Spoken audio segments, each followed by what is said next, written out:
भोपाल में शिक्षक अभ्यर्थियों का गुस्सा दूसरे दिन और ज्यादा उग्र नजर आया। कल चेतावनी दी थी, आज सड़क पर ताकत दिखाई गई। वर्ग 1, 2 और 3 के चयनित और वेटिंग अभ्यर्थी लगातार दूसरे दिन डीपीआई दफ्तर के बाहर डटे रहे। रानी कमलापति स्टेशन से लेकर लोक शिक्षण संचालनालय तक सिस्टम के खिलाफ नारों की गूंज साफ सुनाई दी। मांग वही, पद बढ़ाओ, काउंसलिंग कराओ और नियुक्ति दो। सबसे बड़ा सवाल यही है कि अगर स्कूलों में पद खाली है तो फिर युवाओं को सड़क पर क्यों बैठना पड़ रहा है। देखिए रिपोर्ट।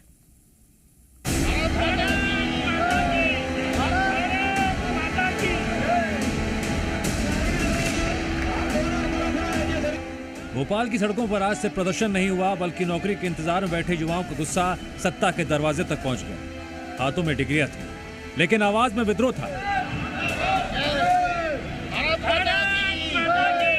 क्योंकि ये वो युवा हैं जिन्होंने सालों किताबों में भविष्य तलाशा और अब सड़कों पर अपना हक मांग रहे हैं। भारत माता की। शिक्षक भर्ती में पद वृद्धि और काउंसलिंग की मांग को लेकर वर्ग 1, 2 और 3 के अभ्यर्थी लगातार दूसरे दिन डीपीआई दफ्तर के बाहर डटे रहे। नारे भी लगे, मार्च भी निकला और सरकार को सीधी चेतावनी भी दी गई।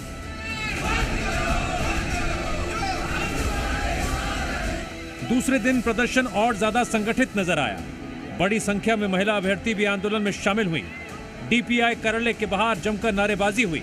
कुछ प्रदर्शनकारियों ने मुख्यमंत्री निवास की ओर बढ़ने की कोशिश भी की, जिसके चलते मौके पर पुलिस बल तैनात करना पड़ा।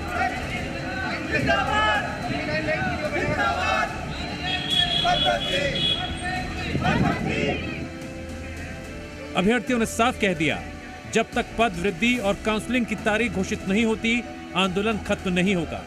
यानी अब यह प्रदर्शन सिर्फ एक दिन की नाराजगी नहीं, बल्कि लंबी लड़ाई का संकेत देता दिख रहा है। सरकारी नौकरी का सपना लेकर सालों तैयारी करने वाले युवा पूछ रहे हैं, आखिर हर भर्ती में इतना इंतजार क्यों?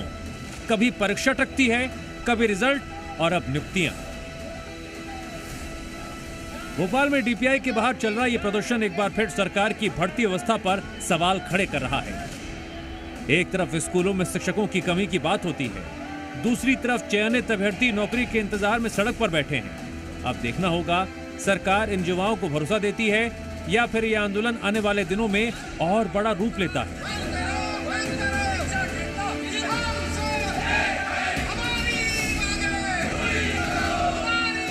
दूसरे दिन भी डीपीआई के बाहर डटे शिक्षक अभ्यर्थी साफ संदेश दे रहे हैं, अब तारीख नहीं, नियुक्ति चाहिए। क्योंकि इंतजार अब इतना लंबा हो चुका है कि युवाओं के सब्र का बांध टूटने लगा है। और सवाल अब भी वही है, जब पद खाली हैं तो भर्तियां पूरी क्यों नहीं? ब्यूरो रिपोर्ट, जी मीडिया।